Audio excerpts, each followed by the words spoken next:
Espiritu Santo. Aba, Ginoong Maria, napupuno ka ng grasya. Ang Panginoong Diyos ay sumasayo. Bukod kang pinagpala sa babaeng lahat, at pinagpala naman ang iyong anak na si Jesus. Santa Maria, Ina ng Diyos, ipanalangin mo kaming makasalanan, ngayon at kung kami mamamatay. Amen. Narito ang alipin ng Panginoon. Maganap nawa sa akin ayon sa wika mo. Aba, Ginoong Maria, napupuno ka ng grasya. Ang Panginoong Diyos ay sumasayo. Bukod kang pinagpala sa babaeng lahat, at pinagpala naman ang iyong anak na si Jesus. Santa Maria, Ina ng Diyos, ipanalangin mo kaming makasalanan, ngayon at kung kami mamamatay. Amen. At ang Verbo ay nagkatawang tao. At nakipamayan sa atin. Aba, Ginoong Maria, napupuno ka ng grasya. Ang Panginoong Diyos ay sumasayo. Bukod kang pinagpala sa babaeng lahat, at pinagpala naman ang iyong anak na si Jesus. Santa Maria, Ina ng Diyos, ipanalangin mo kaming makasalanan, ngayon at kung kami mamamatay. Amen. Ipanalangin mo kami, Santang Ina ng Diyos. Nang kami maging dapat makinabang sa mga pangako ni Kristo. Manalangin tayo. Panginoon naming Diyos, kasiyahan mo nawa ang aming mga kaluluwa ng iyong mahal na grasya. At hayaan ang dahilan sa pamamagitan ng Anghel, ay nakilala namin ang pagkakatawang tao ni Jesucristo ang anak mo. Pakundangan sa mahal na sakit at pagkamatay niya sa krus. Pakinabangan mo kami ng kanyang pagkabuhay na muli sa kaluwalhatian sa langit, sa pamamagitan ng Jesucristo ang Panginoon namin. Shalom. Luwalhati sa Ama, sa Anak, at sa Espiritu Santo. Kapara ng unang-una, ngayon at magpakailanman, at magpasawalang hanggan. Amen.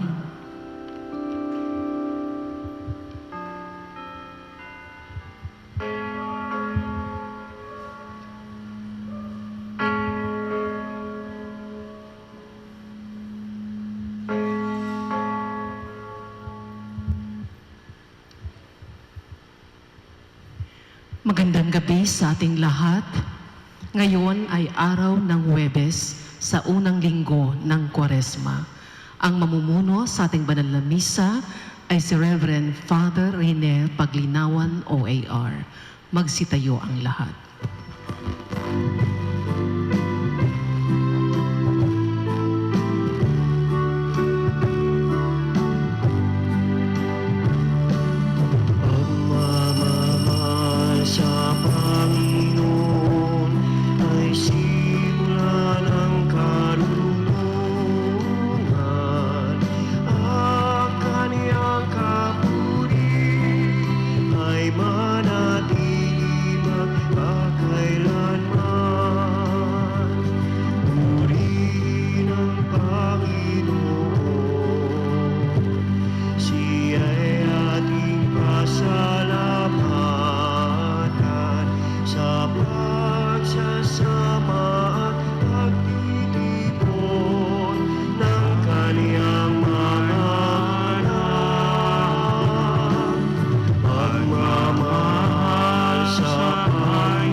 Sa ngalan ng Ama at ng Anak at ng Espiritu Santo. Amen. Sumainyo ang Panginoon. At sumainyo rin. Mga kapatid, aminin natin ang ating mga kasalanan upang tayo maging marapat gumanap sa banal na pagdiriwang.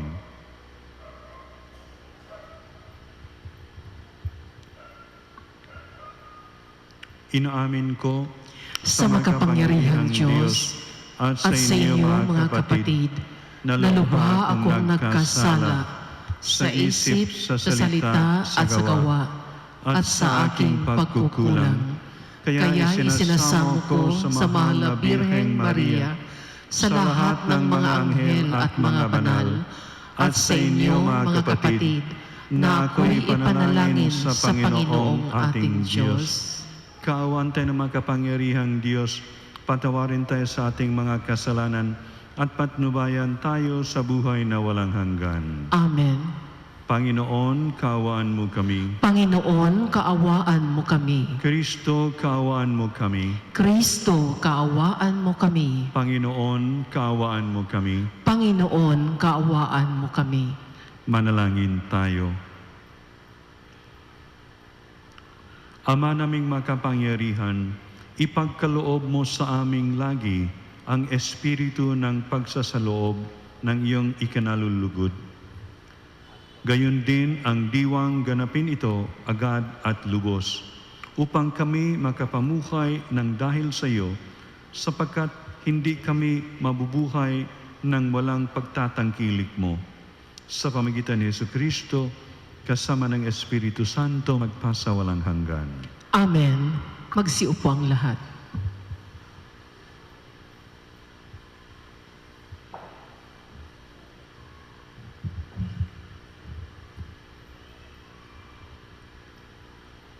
Pagbasa mula sa aklat ni Esther.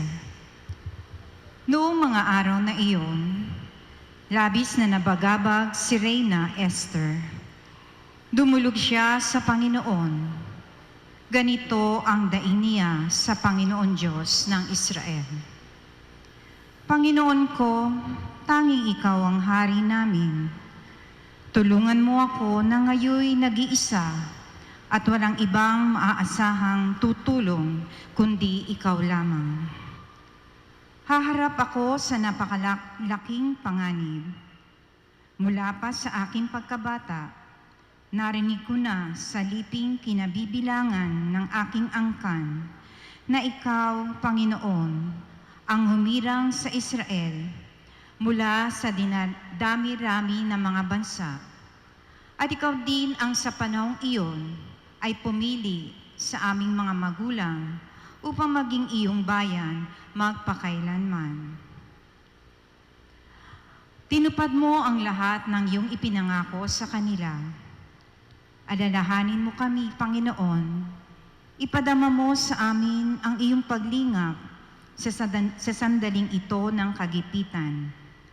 Bigyan mo ako ng lakas ng loob, hari ng lahat ng mga dinidiyos, at pinuno ng lahat ng kapangyarihan sa lupa.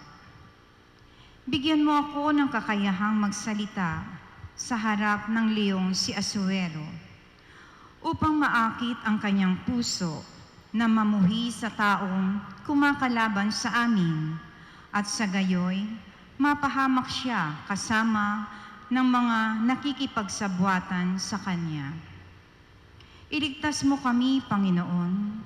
Tulungan mo ako na ngayoy nag-iisa at walang ibang maaasahang tutulong kundi ikaw lamang. Ganap mong nababatid ang lahat. Ang salita ng Diyos. Salamat sa Diyos. Noong ako ay tumawag, tugon mo'y aking tinanggap. Noong ako ay tumawag, tugon mo'y aking tinanggap. Ako poon buong pusong aawit ng pasalamat. Sa harap ng mga anghel, pupurihin kitang ganap. Sa harap ng iyong templo ay yuyuko at gagalang. Pupurihin kita roon, pupurihin ang iyong angkan. Noong ako ay tumawag, tugon mo'y aking tinanggap. Dahilan sa pag-ibig mo at sa iyong katapatan, ika'y tunay na dakila, pati iyong kautusan.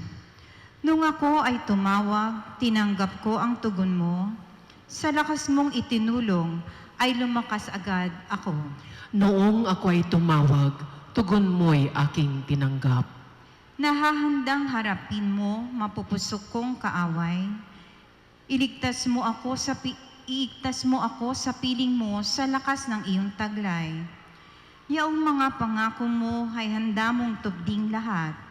Ang dahilan nito poon, pag-ibig mo'y di kukupas, at ang mga sinimulang gawain mo'y magaganap. Noong ako ay tumawag, tugon mo'y aking tinanggap. Magsitayo ang lahat.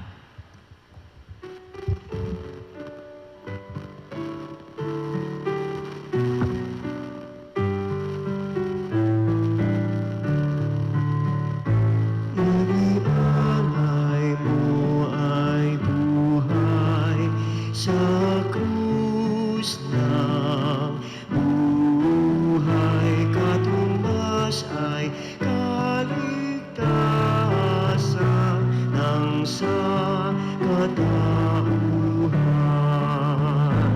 Inialay mo ay buhay sa krus ng buhay, katumbas ay kaligtasan ng sa katauhan.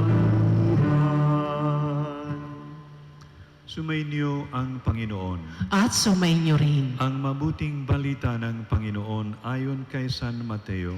Papuri sa iyo, Panginoon. Noong panahong iyon, sinabi ni Jesus sa kanyang mga alagad, "Humingi kayo at kayo'y bibigyan. Humanap kayo at kayo'y makasusumpong. Kumatok kayo at ang pinto'y bubuksan para sa inyo.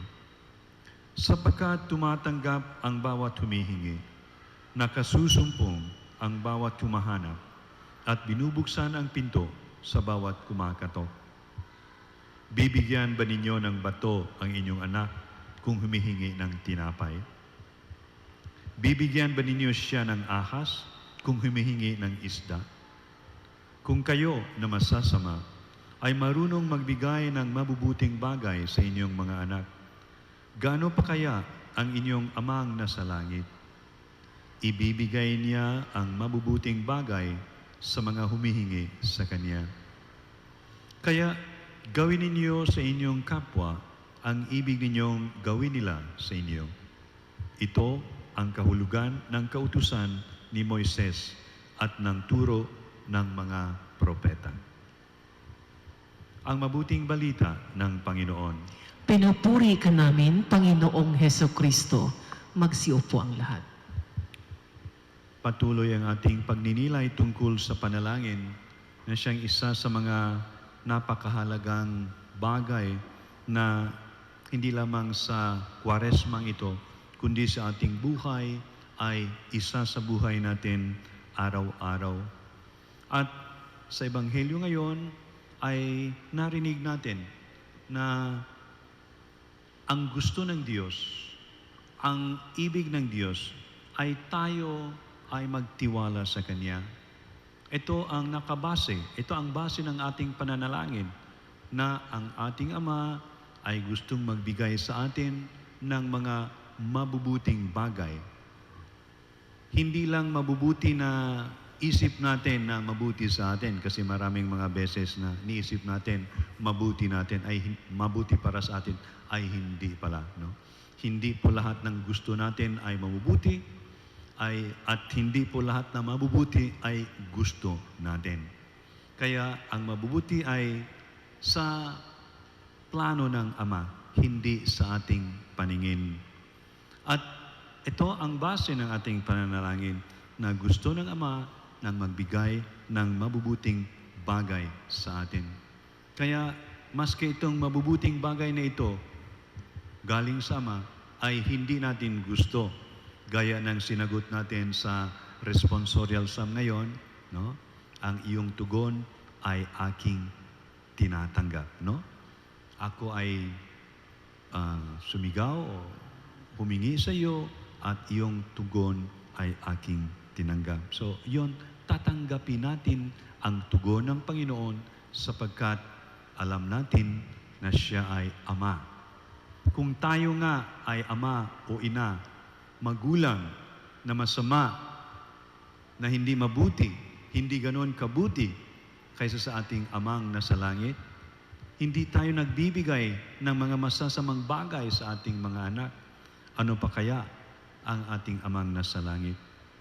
At si San Agustin ay may interesanting paghahambing, analogy sa mga na nabanggit dito na isda, tinapay, itong dalawa na minention sa Ebanghelyo ngayon na galing sa kabanatang 7 ni Mateo.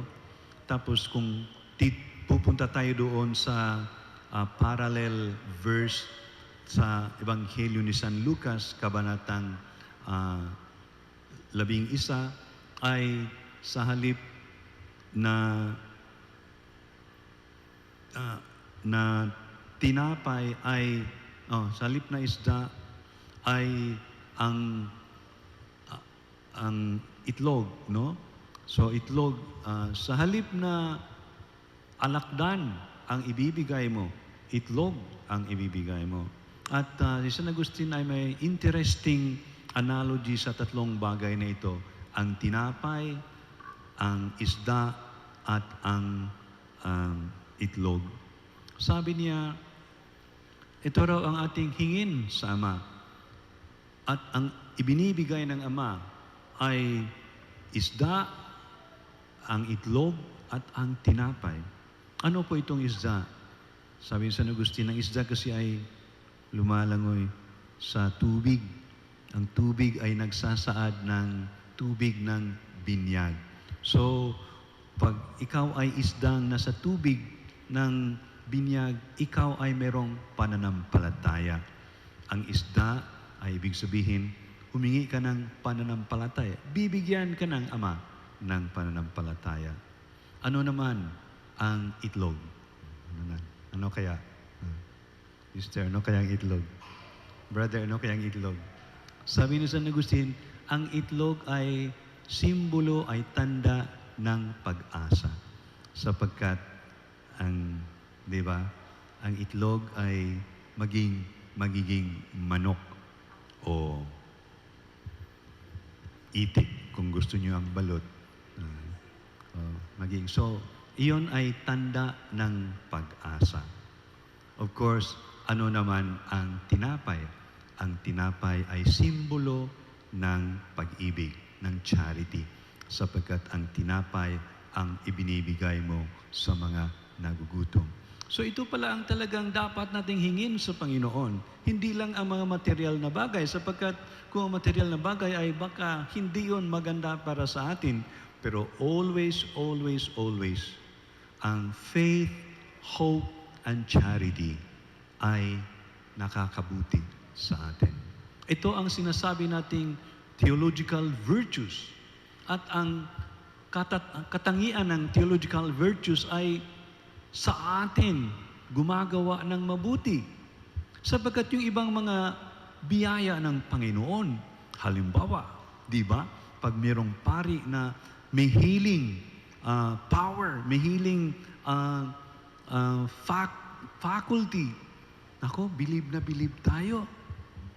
Pag mayroong isang tao na nagsasalita ng prophecy, marunong ng mga unknown languages, nagsasabi kung ano ang mensahe ng Panginoon.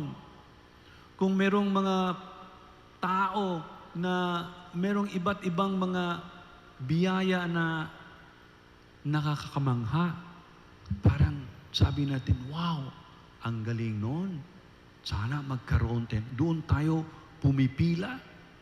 Kasi ang healing, o kaya ang prophecy, o ang glossolalia, ang gift of tongue, yun ay nakakamangha.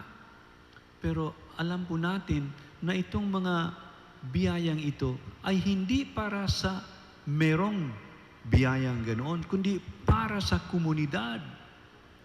Merong mga tao na magaling mag-healing, pero ang kanilang buhay ay hindi naman sila banal. Kasi pwedeng ganoon, no? Separated ang iyong buhay sa gift mo ng healing. So, merong mga tao na pwedeng lakas ng healing power nila, pero hindi naman banal ang kanilang buhay. Pero ang theological virtues ng pananampalataya, pag-ibig at pag-asa, faith, hope, and charity, ang meron noon ang nakikinabang doon. It is for his benefit or her benefit.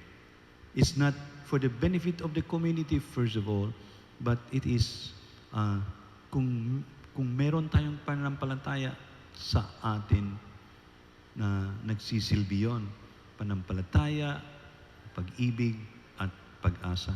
Kaya, these are the greatest gifts, no? And of course, the greatest gift of the three is love, no? Charity. Kaya, ito ang ating pag-ukulan ng pagninilay sa mga panahong ito ng Kwaresma.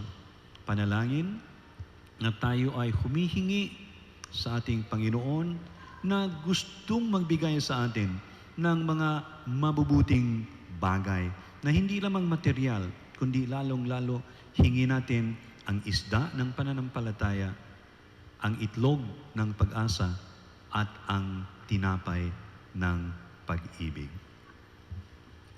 Magsitayo ang lahat.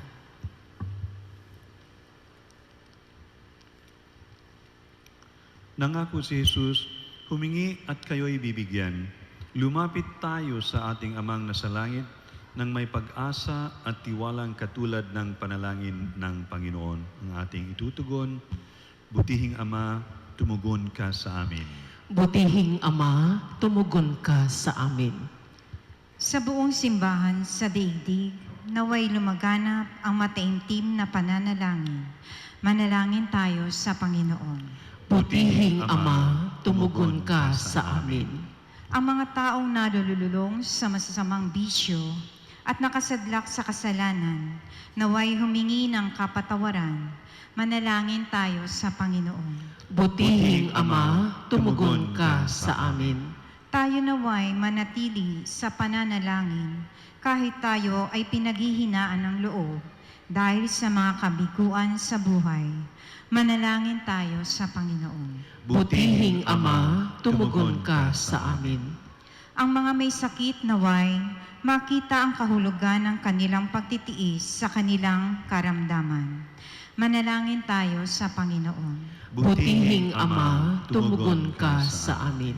Ang mga yumaong tapat sa Panginoon, naway mapatawad at muling mabuhay kasama ni Kristo sa walang hanggan.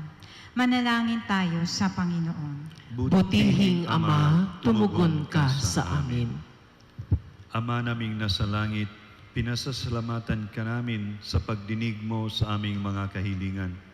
Tulungan mo kami na laging magtiwala sa mga paraan ng iyong pagmamahal at tanggapin ang iyong kalooban sa aming buhay.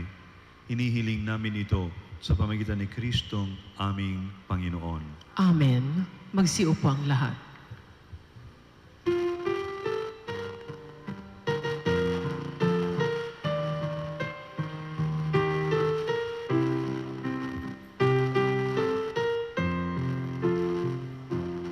Handog namin sa iyo, Ama, ang tinapay at alak na ito. Handog ng bayang umaasa, sumasamba't nagmamahal sa iyo. Naway dalhin ng iyong anghel ang aming panalangin sa iyong dambana, katulad ng halimuyak ng insenso umaakyat sa kalangitan. Handog namin sa iyo, Ama, ang tinapay at alak na ito. Handog ng bayang umaasa, sumasamba't nagmamahal sa iyo. Magsitayo ang lahat. Manalangin kay mga kapatid upang ang paghahain natin ay kalugdan ng Diyos, Amang makapangyarihan. Tanggapin nawa ng Panginoon itong paghahain sa iyong mga kamay, sa kapurihan niya at karangalan, sa ating kapakinabangan at sa buong sambayanan niyang banal. Ama naming lumikha, maging kalugod-lugod nawa ang aming panalangin at ang mga alay na aming inihahain upang paunlakan mo ang aming pagdulog at ang kalooban namin ay maakit sa iyo ng lubos sa pamagitan ni Jesucristo kasama ng Espiritu Santo magpasawalang hanggan. Amen. Sumainyo ang Panginoon. At sumainyo rin. Itaas sa Diyos ang inyong puso at diwa. Itinaas na namin sa Panginoon. Pasalamatan natin ang Panginoong ating Diyos. Marapat na siya'y pasalamatan. Ama naming makapangyarihan, tunay ngang marapat na ikaw ay aming pasalamatan sa pamagitan ni Jesucristo na aming Panginoon. Binibigyan mo kami ng bagong pagkakataon upang ganapin ang pagkahanda ngayon para sa pagdiriwang ng muling pagkabuhay. Kaisa ng iyong anak na minamahal, aming inalaan ang panahon, talino at yaman para ganapin ang iyong kalooban na ang kapwa-tao ay lubos na damayan. Sa pagdiriwang namin sa aming pagsilang bilang mga kaanib ng iyong sambayanan, kami iyong pinagkakamit ng katayuang ganap sa pagtatangkilik. Kaya kaysa ng mga anghel na nagsisiawit ng papuri sa iyo nang walang humpay sa kalangitan, kami nagbubunyi sa iyong kadakilaan.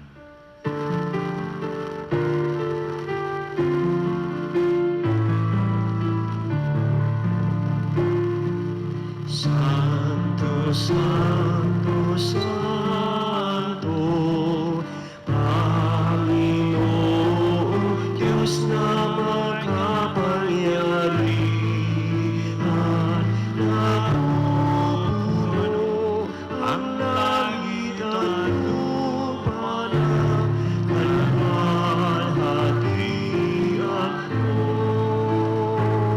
Hosana sa kaitaasan,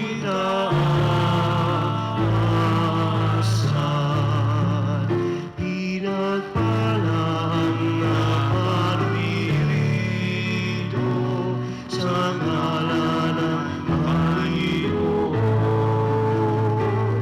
Hosana sa kaitaasan.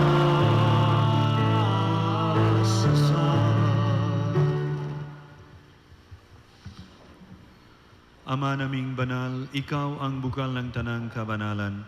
Kaya't sa pamamagitan ng iyong Espiritu, gawin mong banal ang kaloob na ito upang para sa amin maging katawan at dugo ng aming Panginoong Hesukristo. Bago niya pinagtiis ang kusang loob na maging handog, hinawakan niya ang tinapay, pinasalamatan kaniya, pinaghati-hati niya iyon, iniabot sa kaniyang mga alagad at sinabi, "Tanggapin ninyong lahat ito at kanin. Ito ang aking katawan na ihandog para sa inyo."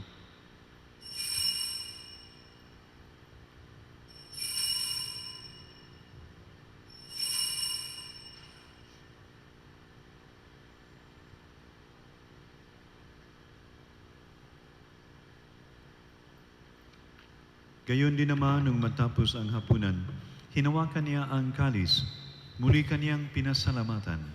Iniabot niya ang kalis sa kaniyang mga alagad at sinabi, "Tanggapin ninyong lahat ito at inumin. Ito ang kalis ng aking dugo, ng bago at walang hanggang tipan. Ang aking dugo na ibubuhos para sa inyo at para sa lahat sa ikapagpapatawad ng mga kasalanan. Gawin niyo ito sa pag-alala sa akin."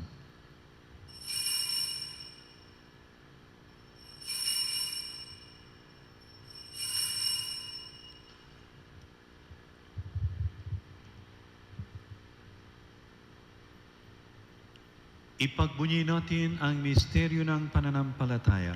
Si Kristo'y namatay, si Kristo'y nabuhay, si Kristo'y babalik sa wakas ng panahon. Ama, ginagawa namin ngayon ang pag-alala sa pagkamatay at muling pagkabuhay ng iyong anak. Kaya't inialay namin sa iyo ang tinapay na nagbibigay buhay at ang kalis na nagkakaloob ng kaligtasan. Kami nagpapasalamat dahil kami minarapat na tumayo sa harap mo para maglingkod sa iyo. Isinasamo namin kaming magsasalo-salo sa katawan at dugo ni Kristo ay mabuklod sa pagkakaisa sa pamagitan ng Espiritu Santo. Ama, lingapin mo yung simbahang laganap sa buong daigdig. Puspusin mo kami sa pag-ibig kaysa ni Francisco naming Papa at ni Broderick na aming administrador at ng Tanang Kaparian. Alalahanin mo rin ang mga kapatid naming nahimlay nang may pag-asang sila'y muling mabubuhay. Gayon din ang lahat ng mga pumanaw, kaawan mo sila at patuloyin sa iyong kaliwanagan. Kaawan mo at pag-indapatin kaming lahat na makasalo sa iyong buhay na walang wakas, kaysa ng mahal na Birheng Maria na ina ng Diyos, ng kabiyak ng puso niyang si San Jose, kaysa ng mga apostol at ng lahat ng mga banal na namuhay dito sa daigdig ng kalugulugod sa iyo.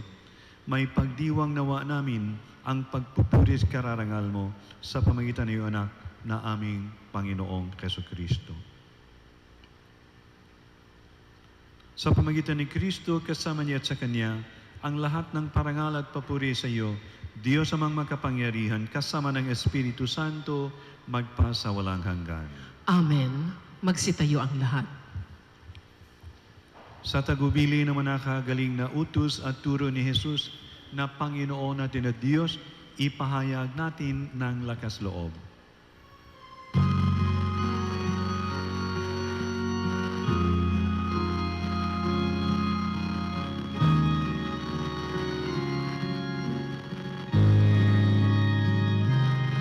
Ama namin, sumasalangit ka, sambahin ang ngalan mo, mapasa amin ang kaharian mo, sundin ang loob mo, dito sa lupa para ng sa langit, iyan mo kami ngayon ng aming kakanin sa araw-araw at patawarin mo kami sa aming mga sala para ng pagpapatawad namin sa nagkakasala sa amin, at huwag mo kaming ipahintulot sa tukso,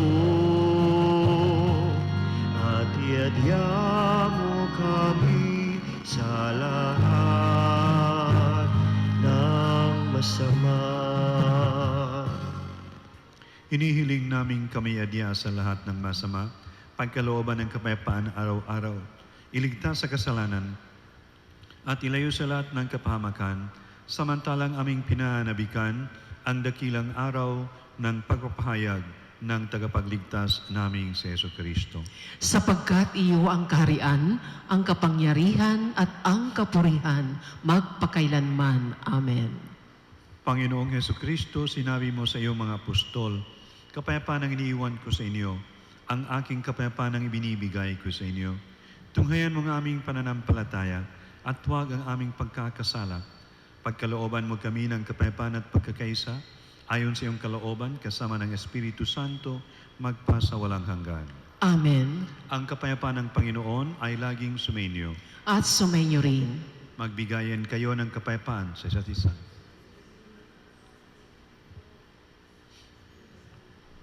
Kordero ng Diyos na nag-aalis ng mga kasalanan ng sanlibutan, maawa ka sa amin. Kordero ng Diyos na nag-aalis ng mga kasalanan ng sanlibutan, maawa ka sa amin. Kordero ng Diyos na nag-aalis ng mga kasalanan ng sanlibutan, ipagkaloob mo sa amin ang kapayapaan.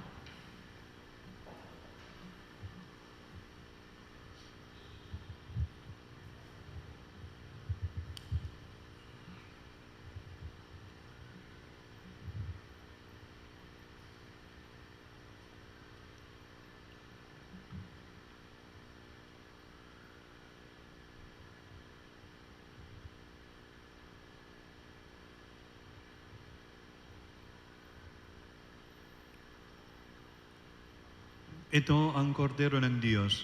Ito ang nag-aalis ng kasalanan ng sanlibutan. Mapalad ang mga tinatawag sa kaniyang piging. Panginoon, hindi ako karapat-dapat na magpatuloy sa iyo, ngunit sa isang salita mo lamang ay gagaling na ako.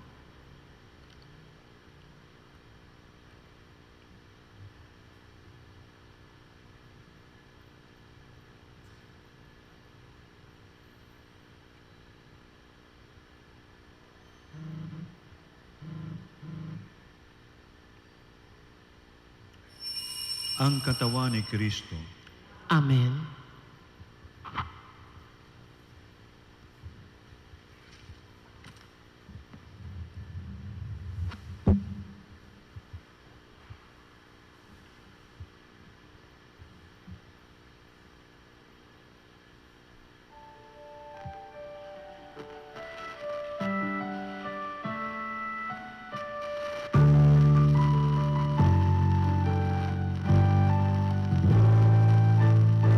Soul of Christ, sanctify me.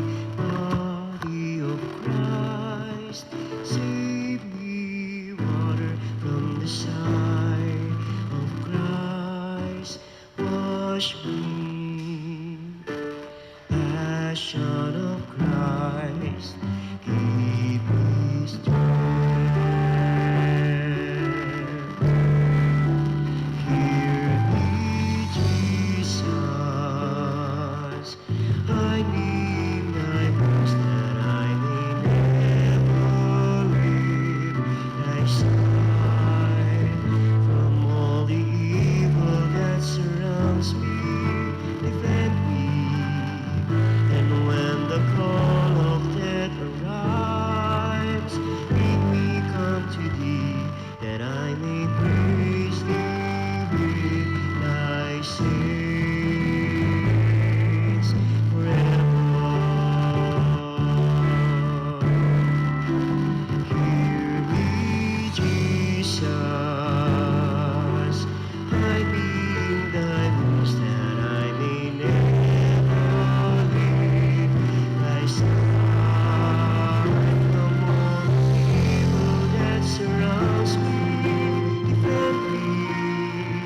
And when the call of death arrives, bid me come to thee, that I may praise thee with thy saints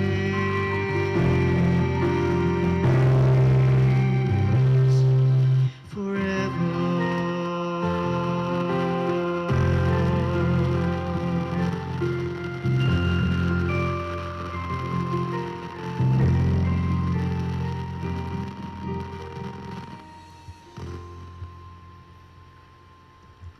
Magsitayo ang lahat.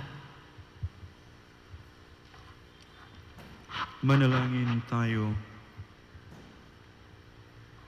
Ama naming mapagmahal, kami ay pinapakinabang mo sa inihain para sa kapatawaran at kagalingan ng tao. Ipagkaloob mo ngayon at sa hinaharap ang idinudulot nitong walang maliw na lunas sa pamagitan ni Jesucristo kasama ng Espiritu Santo magpasawalang hanggan. Amen. Sumainyo ang Panginoon. At sumainyo rin. Pagpalain kayo na makapangyarihang Diyos, Ama at Anak at Espiritu Santo. Amen. Tapos na ang misa, humayo kayong mapayapa. Salamat sa Diyos.